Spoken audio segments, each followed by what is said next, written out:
On the 22nd of December 1989, the last leaders of socialist Romania, Nicolae and Elena Ceaușescu, were overthrown, marking a quarter of a century on their path. The overthrow of the rulers is considered the bloodiest in Eastern Europe. Immediately after what happened in December of 1989, such a narrative of events was generally accepted. The enraged people dealt with the bloody dictator who had ordered the execution of starving workers. What led to such a brutal outcome? Let's figure it out. Romania played its role in both world wars. In the First World War, Romania tried to maintain neutrality for a long time. But closer to the middle of the war, staying in the shadows became virtually impossible. As the country was surrounded by warring nations on all sides, and foreign trade was severely complicated, the country still entered the war on the side of the Entente. In 1916, the Romanian army was not ready for a large-scale war. It came to the point where the troops of the Central Powers ousted the government from Bucharest, but the choice of sides turned out to be correct. Thanks to the successes of the Entente on the Western Front and in the Balkans in 1918, Romania found itself on the side of the victors and gained significant territorial annexation. Bessarabia, a historical region of Eastern Europe, is now the territory of modern Moldova and Ukraine and a number of other regions. However, everything was rolled back in 1940. The Kingdom of Romania was forced to agree under the pressure of Moscow and Berlin, according to the Molotov-Ribbentrop Pact, on the transfer of Bessarabia to the Soviet Union, part of which was created the Moldavian SSR. The transfer of northern Bukovina for the Ukrainian SSR and the transfer of northern Transylvania for Hungary. In general, by the beginning of the Second World War, Romania had lost all recently annexed territories. On the 22nd of June 1941, the Romanian dictator Antonescu sided with Nazi Germany in the Second World War. At the request of Germany, Antonescu organized the deportation of about 40,000 Romanian Jews to German concentration camps. However, in 1943, a turning point in the war was looming. The defeat of the Hitler coalition was only a matter of time, but Romania still remained a strong trump card for the Germans. The fuel of war, oil, on which the supply of the Eastern Front depended, was located precisely in Romania. And the Romanian troops, who fought on Hitler's side with cruelty on the occupied territories, often surpassed their German colleagues. The subsequent events turned out to be even more surprising for everyone. In 1944, dictator Antonescu was overthrown by a coup in favor of local communists. Soviet troops entered the Romanian capital without a fight. On tanks, local residents threw flowers. Their striving for peace was appreciated. The command and soldiers of the Red Army, who lost their comrades in battles of previous years, including from Romanian bullets, did not harbor ill will towards yesterday's enemy. Bucharest became one of the few cities that practically did not suffer in that brutal war. And this time, Romania ended the war on the side of the victors. However, only northern Transylvania remained from its territory. The ruler who came out of the shadows. Now let's return to Nicolae. In January of 1918, a boy was born in a Romanian village with Czech roots, whose childhood was nothing special. As a 12-year-old, he left home to work in the city. There, he got a job as a shoemaker, diligently saving up pennies passing through Bucharest, and spent his free time at street demonstrations and strikes. At 15, Nicolae first got into police trouble, and from then on, arrests followed one after another. In prison, Ceaușescu met Gheorghe Gheorghiu Dej, the future party leader of Romania, under whom he served as an assistant. After the fall of the fascist dictatorship, Nicolae Ceaușescu's career took a sharp turn for the better. By 1955, he had become a member of the Politburo. After the sudden death of Gheorghe Gheorghiu Dej in 1965, a struggle for the position of General Secretary began in the country. Ceaușescu turned out to be the candidate who satisfied all intra-party groupings. Like Leonid Brezhnev in the Soviet Union, Nicolae was seen by more influential party members as a temporary figure. So, the ninth son of a poor peasant became the leader of Romania. Then, no one expected that his rule would last for 24 years. As with Brezhnev, party comrades underestimated Ceaușescu. He quickly gained popularity among the people, acting as a critic and expositor of previous leadership methods. In order to improve the image and underline the differences of the new leadership's politics, Ceausescu even managed to rename the country. The Romanian People's Republic became the Socialist Republic of Romania.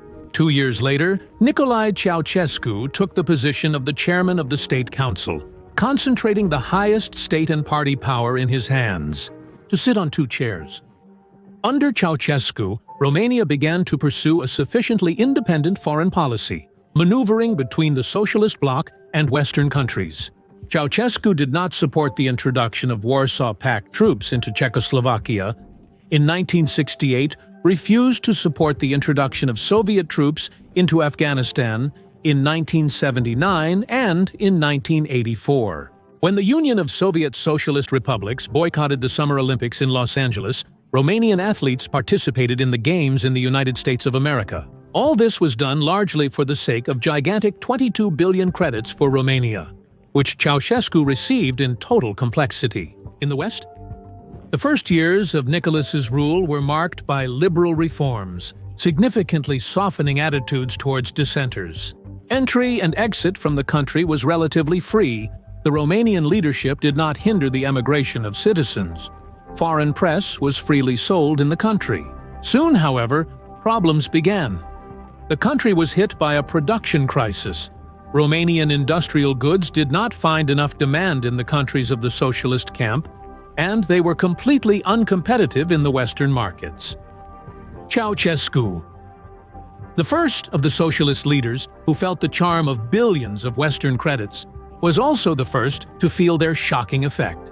He did not want to deal with the prospect of a debt trap, and in 1983, with the help of a referendum, he achieved a ban on further foreign borrowing. The West offered the Romanian leader an elegant way out, writing off all debts and providing new ones in exchange for ending cooperation with the Union of Soviet Socialist Republics, withdrawal from the Warsaw Pact and the Council for Mutual Economic Assistance, organizations created by the decision of the Economic Council of Representatives of Bulgaria, Hungary, Poland, Romania, Union of Soviet Socialist Republics, and Czechoslovakia. Ceausescu flatly refused. The issue here was not so much about the truth of the communist ideology as it was about the fact that, freeing itself from a certain dependence on the Union of Soviet Socialist Republics Romania, would inevitably fall into dependence on the West. Ceausescu was quite satisfied with Romania's special position in the world. Even worse was that in foreign policy, Ceausescu had no one to rely on. The West, not forgiving Ceausescu for rejecting its offers and for his principled stance on debt repayment, relegated the Romanian leader to the ranks of bad guys. In the Soviet Union, perestroika was underway, and Mikhail Gorbachev urged Romania's leader to do the same. However, Ceausescu opposed the course. Moreover, in August of 1989, when the socialist regimes of Eastern Europe were crumbling without the support of the Union of Soviet Socialist Republics, Nicolae Ceausescu, at the celebration of 45 years of Romania's liberation from fascism, declared the Danube would sooner run dry than restructuring occur in Romania. Gorbachev and Ceausescu last met in Moscow on December 6, 1988. And according to members of the Romanian delegation, the Soviet leader directly spoke about the consequences of refusing reforms. In the Soviet press, Ceausescu began to be called a Stalinist, and in the West, forgetting previous articles about the good guy from Romania, they wrote about the monstrous crimes of the Romanian dictator. Nicolae Ceausescu, with his wife Elena, found himself in a position of one against all. At the same time, they managed to keep the situation in the country under control. Ceausescu's approach to assessing international position and arranging forces on the world stage was quite unique. He considered Romania as part of the Third World, not joining any countries, and believed that the division of the world into poor and rich was the main contradiction of the era. Apparently, this was linked to his great interest in the Third World. Ceausescu, when meeting with leaders of non-aligned countries, tried to convey to them the idea that Romania is much better than other Eastern European countries, understands the needs of developing states. Nicolae Ceausescu and high-ranking officials of his regime often participated in the work of many conferences of non-aligned countries, various regional meetings. He attracted strong personalities from the Arab world to himself: Muammar Gaddafi, Hafez Assad, Saddam Hussein, Anwar Sadat. When, in the early 70s, Ceausescu visited Libya, in meetings with Gaddafi, he appealed to the common interests of the two countries. "I appeal to the deeply felt beliefs of the faithful.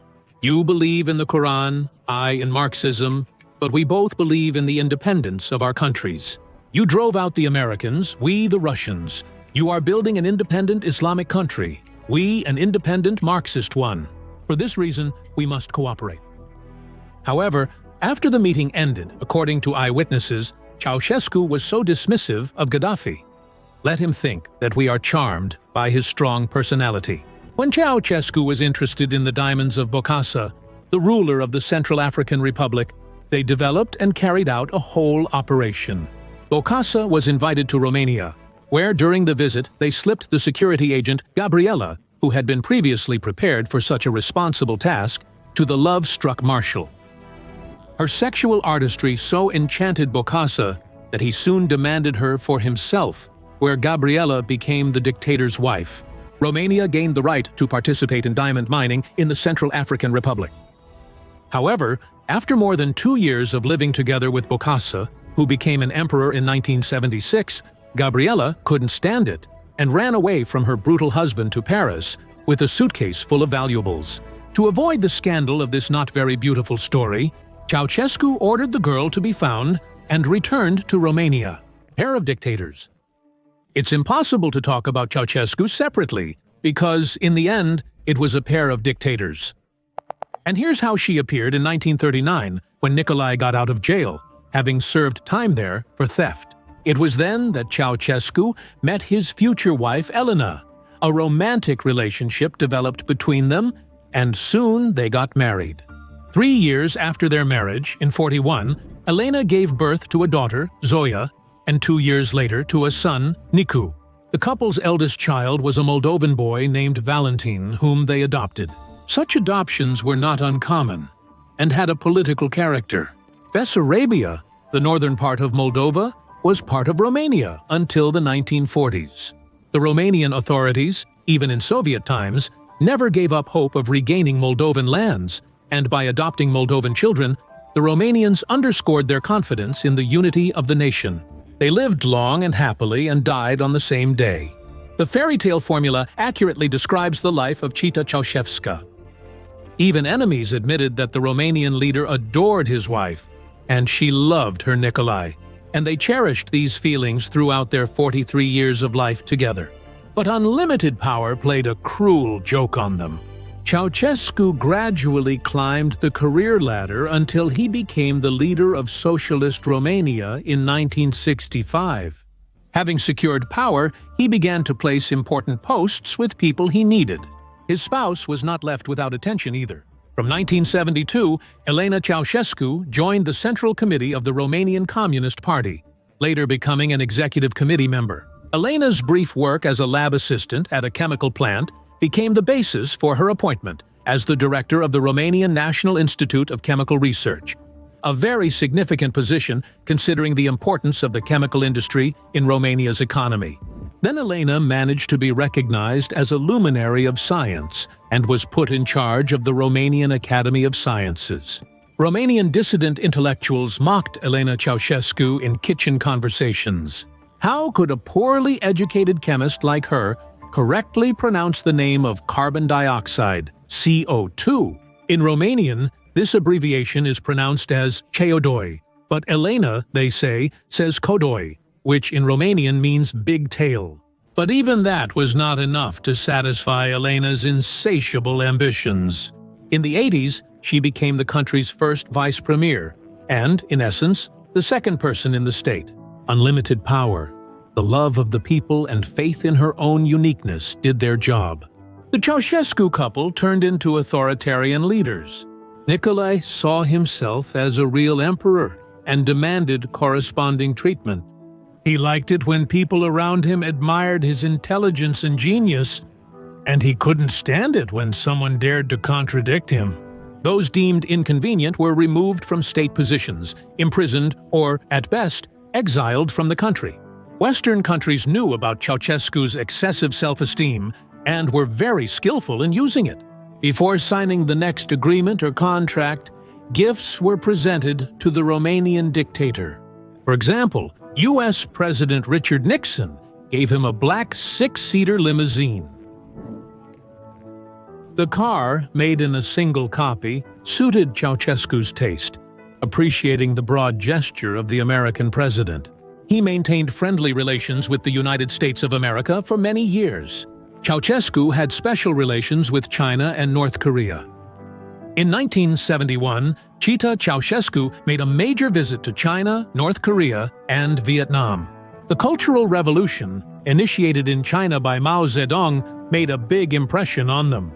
They admired Kim Il-sung, who also created socialism in his own way, and were delighted with Pyongyang. Just look at how Ceausescu was greeted in Pyongyang. A special performance and a song written about the greatness of Nicolae were specially prepared there. They say that Elena was impressed by the example of Jiang Qing, Mao Zedong's wife, who had made it to the top leadership of China. Indeed, things didn't end well for Jiang Qing. But Nicolae Ceausescu's wife didn't pay attention to this. It reached a complete loss of criticism. Ceausescu graciously accepted poetic odes addressed to her, with phrases like "as if by word." Like a star twinkling under another star on the eternal sky, she stands next to her great husband, and with her eyes illuminates the victorious path of Romania. In addition to other unofficial titles, the twinkling star demanded to be called the Mother of the Nation. Elena was not at all ashamed to receive awards and prizes for significant achievements in scientific and pedagogical activities. In addition to honorary titles, during diplomatic visits, Ceausescu's wife asked for quite material gifts from the heads of foreign states. Of course, she asked in a figurative sense. At the diplomatic level, the protocol services of presidents and secretaries general conveyed information that the wife of the head of Romania would like to receive this or that valuable thing as evidence of international friendship. Rumors of these gifts spread among the people and gave birth to strange legends. For example, it was said that in Japan, Elena Ceausescu wanted a gem necklace, and Romanian special services stole several gem threads for her from a local collector. And during a visit to Jordan, the wife of the Romanian General Secretary demanded that she be given King Hussein's yacht as a gift. And since the monarch did not wish to give up his yacht, he ordered the construction of a similar vessel, which was then redirected to the Romanian port of Constanța. It's hard to tell how much truth there is in these rumors and how much is just the product of outraged public imagination. But Ceausescu did have a yacht, jewels, and diamonds, as well as other expensive things, of course. What terrified the Romanian citizens, who were impoverished as a result of the ruling party's reforms and its insatiable greed, was truly horrifying. Everyone who didn't like this immediately faced the iron hand of the Romanian special services. Modeled after the Comitet Gosudărstvenoi Bezopasnosti, the methods of the agents were well known to the Romanians since the time of the previous regime. But no one could have imagined that with the arrival of Ceausescu and his promises, the system would become even more brutal. The secret police began to control all aspects of the lives of the Romanians. Clear and strict rules appeared. Many people didn't even know that the Securitate existed. Most never had direct contact with them. But everyone was afraid. The Secret Service built a reputation on fear, taking interest in everything Romanians did, from their activities and conversations to their meals. Ceausescu believed that dissenters could only be suppressed by cutting them off at the root. That's why virtually everyone was under surveillance. Clergy, politicians, foreigners, and dissidents were under particular scrutiny. If the slightest threat was detected in their actions, they faced prison time. And that's in the best-case scenario. More than 10,000 agents were tracking the Romanians. That's 22 million people, not counting informers and those forced to work for the security services. It is believed that every third Romanian was connected with the authorities, although this figure is not official, as after the closure of the Department of State Security, a large part of the documents was destroyed. Interestingly, throughout its existence, the security service had neither a motto, nor an emblem, nor a logo. I was detained several times for participating in protests. I could never understand who turned me in. It turned out that it was my work colleague. I understand him, he had no choice. The agents forced him to spy on me. Such words from political prisoners were the norm. One of the most widespread methods of control was breaking into homes. That's what the Stasi did in the German Democratic Republic. Indeed, if the Germans moved objects around, the Romanians installed listening devices everywhere they could. The most attention was paid to telephone conversations. The Ceaușescu laws banned contraception and abortions, exemplifying their influence. The only exception was for those who already had 4 children. Therefore, many women moved to rural areas where the influence of the communist regime was not as strong as in the cities. There, without proper medical help, they performed abortions on themselves. More than 10,000 women died from this dangerous procedure. Much noise was made and psychiatric methods were used to fight the dissatisfied. Most patients were given drugs that are contraindicated for healthy people to use, lethal doses of lethal injections. When people died, they issued a document with the signature, "Did everything they could, the disease was incurable." Lines of the century. After visiting North Korea and China, Ceausescu had the idea to radically rebuild the city center of Bucharest. Impressed and overwhelmed by the grandeur of Asian monumental ensembles, the Romanian ruler initiated the creation of a new political administrative center in Bucharest, where all state authorities would be concentrated. The apotheosis of the complex and its ideological center was supposed to be the so-called People's House, which would simultaneously serve as the residence of the General Secretary and his wife Elena. The Carpathian earthquake of 1977 helped the ruler to implement his grandiose plans. As a result of the strongest seismic shocks, dozens of buildings in Bucharest collapsed. Many old structures were damaged and needed reinforcement. However, instead of carrying out full-scale repair work, Ceausescu ordered to erase a fifth of the historical center from the face of the earth. Entire quarters, with old churches and synagogues, were subject to the relentless demolition. At the will of genius of the Carpathians, as the party press called Ceausescu, about 40,000 people were forced to change their place of residence. As a result, a project that was uncharacteristic for its time was revealed.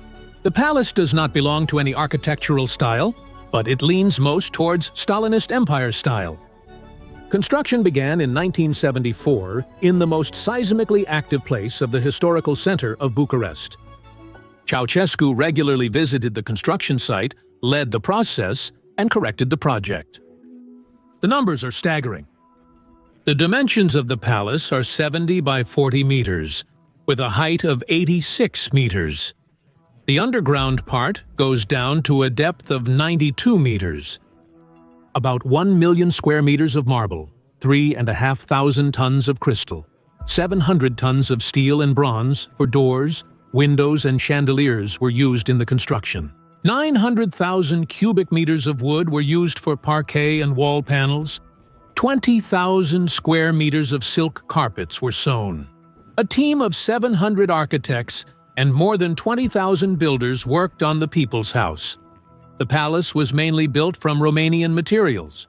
Thus, Ceausescu sought to demonstrate the self-sufficiency and independence of the country. Construction took place in 3 shifts and did not stop even in the hardest times. The palace is the second largest administrative building in the world after the Pentagon and the heaviest of all buildings ever built.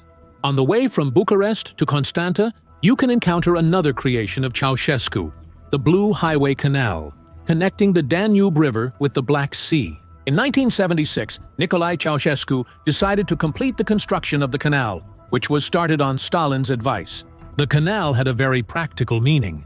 Romania needed a canal connecting the Danube with the Black Sea, as the Danube Delta was under the control of the Soviet fleet.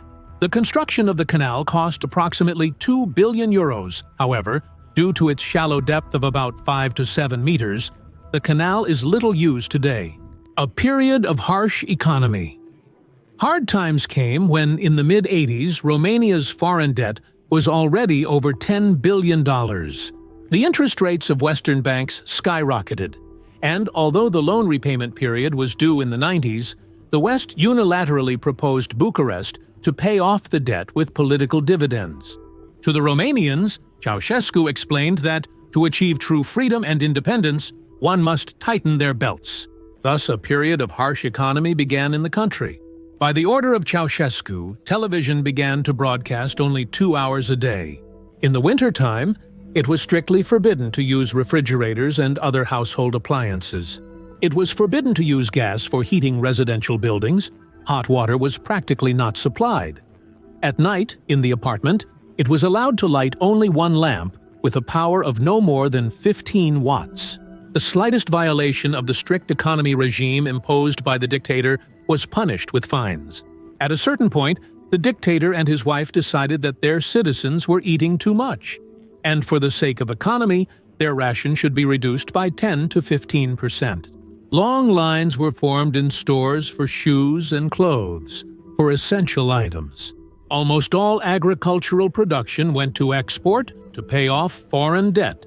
Grain and gasoline practically did not enter the domestic market of Romania. Poor peasants appeared in Bucharest.